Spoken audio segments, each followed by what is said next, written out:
baby girl, that's truth. You've got to make room, baby. You got to elbow some people. Elbow them. Bless you.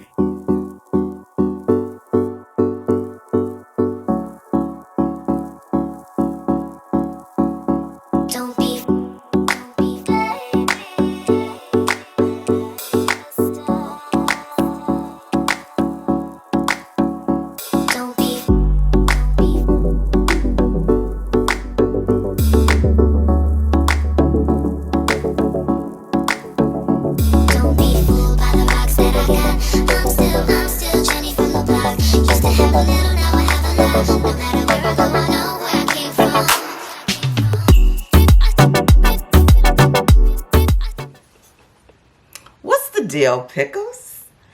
I am back. I'm going to try to just make the tempo and pace of this a little bit slower, even though I just ran up the stairs. I don't know why I always do that, but I do. I'm cooking while I'm recording. So I asked you all to submit your questions. I got a couple, and I'm going to leave the call open for your questions. I wanted to have the questions because this, at the end of the day, is our channel. Like, I am the one that am kind of making the content and sharing my life, but I would love to have any, whether it's answer your questions, assist you as much as I can, right? Because this is not just me. If it's just me, then I don't have to do this, right? Like, I don't have to record to know that I made a blanket, right? And so that's why I wanted to open it up for questions. I know there are so many things that go on in our lives, and it's not easy. It's not easy to, whether it's deal with it on your own, to address it, to have sound wisdom in our lives. And I'm not saying for everybody I'm that, but if there's something that I can do, I hope that you feel comfortable enough to allow me to. And so that's one of the reasons why. The other reason why I wanted to open it up, and like, I'm laughing and joking in the video, but like, this real talk, right? So that's the pace. Another reason why is when I started a lot of this, it was really about having a sense of community. And I'm noticing the older I get that I'm not a huge fan of social media. And I know technically this is social media, right? I'm not a big fan of social media. And not because of the reasons why I think a lot of people don't like it. Like, a lot of people feel like, oh, you should get out, meet people in person, talk to real people in person, which I get. But the reason why I'm not a huge fan is because it's this hit or miss.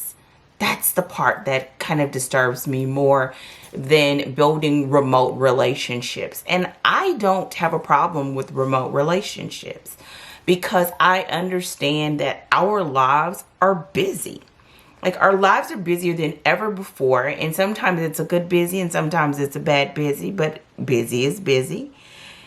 You have kids and you have things, and you have, for me, it has been always this thought that I have things in my life that require the bulk of me.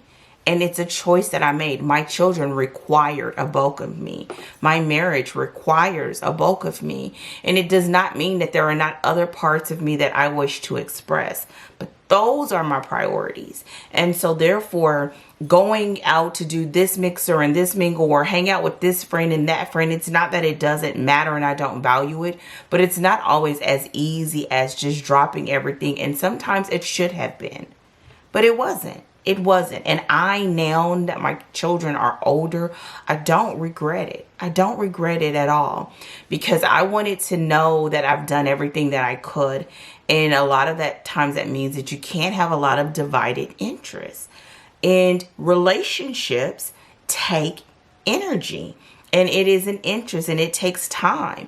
And if I have to choose, and this, again, this is Dana.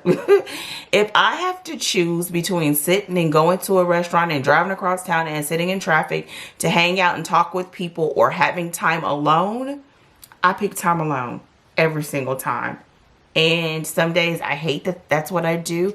And many days I enjoy that is my choice. And I also realize that even though you kind of get me like, because that's me too, I am an introvert. I did not know this until probably the last 10 to 12 years. I'm an introvert. People wear me out. They wear me out. And I am really good at retreating and folding into myself. And so and really in that's one of those things that I have to be very intentional about, not allowing myself to do or to allow it to prolong for too long. So when this particular question came up, I felt like this is a good one, sis. So I appreciate your willingness to be vulnerable, your willingness to trust me, and I hope that I do your question justice, and I hope that you won't just ask me, but ask others. And I'm going to go to the question here. The question is, sometimes I get so lonely. How do you make friends as an adult? And it's a great question, a phenomenal question. Not that there's bad questions, and we're not going to get into all of that. And I had to take a few notes because I did not want to I had to be aware with the fact that I am an introvert, that I enjoy spending time with myself, that I go on retreats by myself. Like, that is totally Dana. And I know how to close people out of my world so that I can tend to myself from the inside out. And so I had to really think about it. So, and I was fortunate that today, I'm going to add a faith element to it because that's just me. You take what you can take and then you discard the rest. That does not hurt my feelings. But I had to really think about this thing of friendship. And the number one answer that came to mind was, you gain a friend by being a friend. And I think as an adult, we do not always have a lot of situations like you have when you're in school or you are on a job, that you can nurture relationships where you are placed and put in a confined situation where you build a relationship. And even when you are, the thing that I've learned over the years is that those seasons are usually temporary. So therefore your friendship is shaped and molded by your circumstances.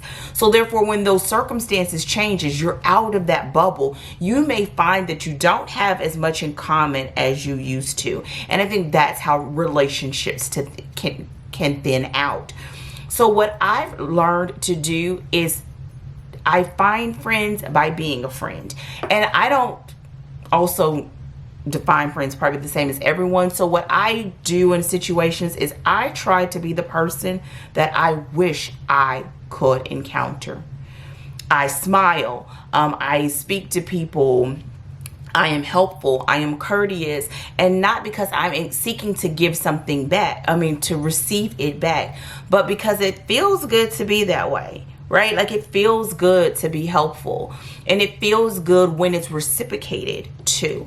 So the first thing I would say is you find friends by being a friend, and then you have to place yourself in a position to be able to exercise that, right? And for me, that's usually going to classes. And even when it was uncomfortable for me, like, I can go to a class and I will put on my headphones, and it's just the fact of having other people around that's good enough for me. But making sure that maybe I sign up for so many classes a year, that I go to classes in the same place, has made it so that when I go, I know people. I know their names. I remember their spouses. I remember their children. I listen, I talk, I contribute, I receive. And that's the part of just being, right? You be a friend to get that reciprocated. And it may not always be that you have this deep encounter that changes your life forever, but it may be that it's an encounter that you need in that moment to get you from moment to moment. So what I put what prompted me to do this video first, because I'm gonna hopefully put this up today, but to do this video first was I was at church, and one of the things that I love about my church is that it is an eclectic, there it is, environment, and that there are people that are well-to-do and none-to-do, and married and not single, and children and adults and seniors and babies. And on a pew you can have someone that is this a millionaire, and then on the other end of the pew you can have someone that is homeless. And there was this gentleman that I saw. He was in a tank top and old ripped jeans and old shoes, and he was sitting there in worship, and it just reminded me this, it was a feeling, right? There's this feeling of I belong no matter where I am in my station in life. And I think above all, that's what being a friend means, that I belong no matter what's going on and no matter what's going on in my life. And if you can find a place where you can have that, then it's the beginning. Even if you don't know this person's name and they don't know your name, there's a smile, there's a recognition of the face. And so I think when you have that, it allows you to struggle and to get back on your feet. It allows you to thrive. It allows you to do all those things. And I think that's why it's important to have friendships. But sometimes it's not just all in a one-off encounter. It can be a cultural encounter. It can be an environmental encounter. And so the things that you can be, right? To be a friend, I listed, you can be loving, you can be compassionate, you can be forgiving, you can be a second chance, you can be hope, you can be the friend that you would like to have. And one of the scriptures that was actually pointed out today that was like right on time, it was like, and don't forget to do good and to share with those in need. These are the sacrifices that please God. Hebrews 13:16. And at the end of it, it's like, be good, be compassionate, be a friend. And I believe a lot of those things, even if they're not given back to you immediately, are the cure to loneliness. You know, it's not going to always address like our darkest times. It may not address depression. It may not address fully always our doubts, but it's the beginning place of alleviating that sense of loneliness, to be loved, to be a friend, to give a hug. You feel like you need a hug. Somebody else probably needs a hug more than you. Give it. And what it does is not only does it give you this action behind your desire, you're placing your faith outwards that it's going to be God that fulfills that if you're a believer. And then what you do is you act on it. You move. And when you act on something, you attract something. So if we're going to act, let's act in goodness, right? Let's act in love. And that is when I believe a lot of those things that we cannot control begin to no longer be the center of our universe, and it no longer is the thing that holds us back. And it will no longer be the thing that allows us to stay in a place of loneliness. This could be your friendship for now. Girl, I'm sending you a hug. I am, and I believe that it is for me a sense sometimes also, and lastly, of prayer, of putting the desire out there. I go to conferences, and when I go to conferences, one of the things that I always do is I make a list of things that I would like to happen as outpouring of me going to this experience. I've always done this because every year I try to go to at least 2 conferences. I usually go to the conferences alone. A lot of the times I go to the conferences and I don't know anybody there. And in the beginning, I used to not do it because I didn't know anybody. But now I love going to conferences when I don't know anybody. And so when I go to the conferences, I put in my mind the things that I would like to receive from this experience. So that allows me to stay tuned in to what's going on around me and how my desires are being met. And I implore upon you to do that with this. If it's something that is missing and you feel like your soul is lacking something, seek it. Ask for it. Pray for it. Journal about it and allow your action up on it to attract something to you. But when you speak on it, speak positively, speak in love, and be the thing that you want to attract to you. So in closing, I will ask you questions. What will you be? Do you need to be a friend? Do you need to be a caregiver? Do you need to be a creative? Do you need to be a teacher, a mother, a friend, a sister? Define that in the way that looks for you. What will it take to be it? To be a friend, that may mean I've got to take my blinders off and I got to get out of Dana's world and think about somebody else other than myself. I'm not saying that that's what I always do, but sometimes, girl, that's what I got to do. But it may mean that I have got to be it, and to be it, I need to understand that, okay, I'm uncomfortable because I don't know anybody, and because I'm uncomfortable, I will listen a lot and nod and don't contribute because I'm still trying to get acclimated. And when I'm in an environment for a short period of time, I can't stay there because I won't, not stay as in physically, meaning I can't stay in myself. So I know that I have got to engage people. I have got to ask questions. I have got to answer questions. I've got to be willing to share. And so that is some of the things that I have to be in order to receive it. So what are the things that you have to be in order to embody what it is you're attracting to you? My last question is, why is it so important to you to be it? Why is it important for you to have friends? Why is it important for you to have this relationship? Why is it important for you to be a crafter? And sometimes when we understand how we value a thing, it allows us to give it its appropriate priority. And you may say, well, I value having friendships because I like the input of other people into my life. And you may look around you and you have plenty of input. But what type of input are you allowing in? And so in closing, I will add one other question that I don't have on my list because of what I just said. Sometimes to be it and to have it and to associate and value with it, the thing that you desire, you've got to make room for it. If I want to, for example, go and do more classes and be around more people, I've got to clear some things off my list. I can't be in two places at one time. And sometimes, to make room for good friendships, we've got to let go of some bad friendships, or let go of some people that really aren't contributing to our lives, that are not healthy for us, that are not good for us, and that are not good to us. And it's not selfishness, baby girl, that's truth. You've got to make room, baby. You got to elbow some people.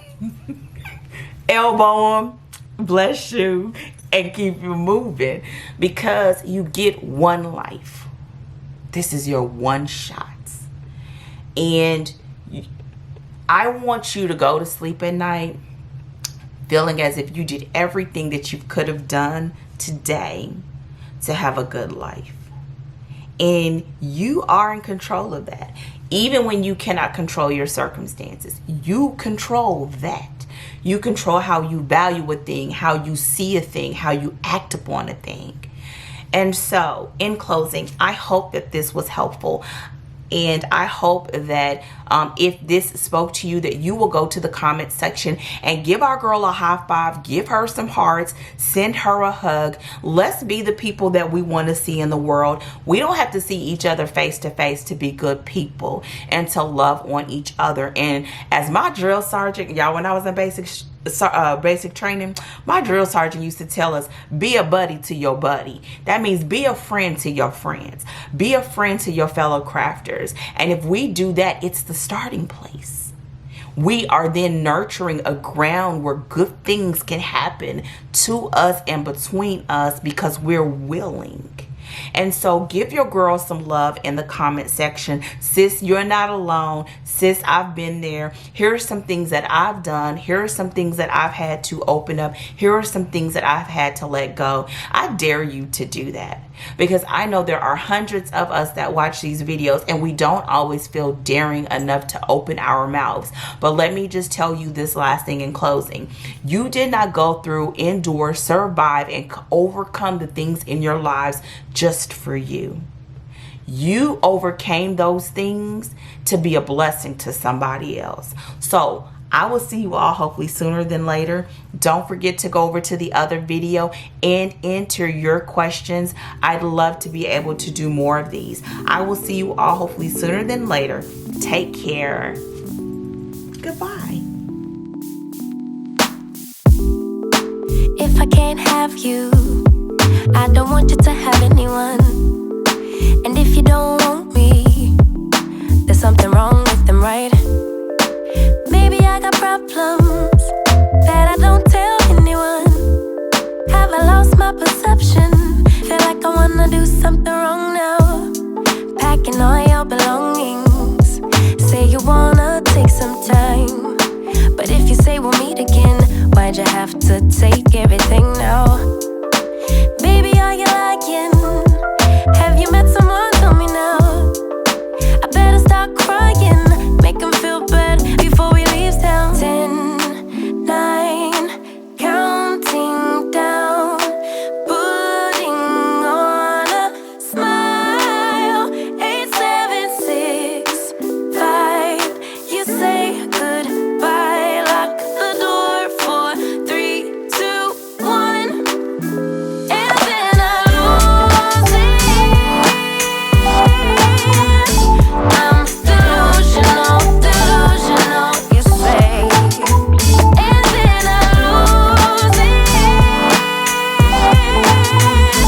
I'm delusional, delusional, you say. Why hasn't he called me back? It's been 3 days. Stalking his Instagram, saying he's in a phase.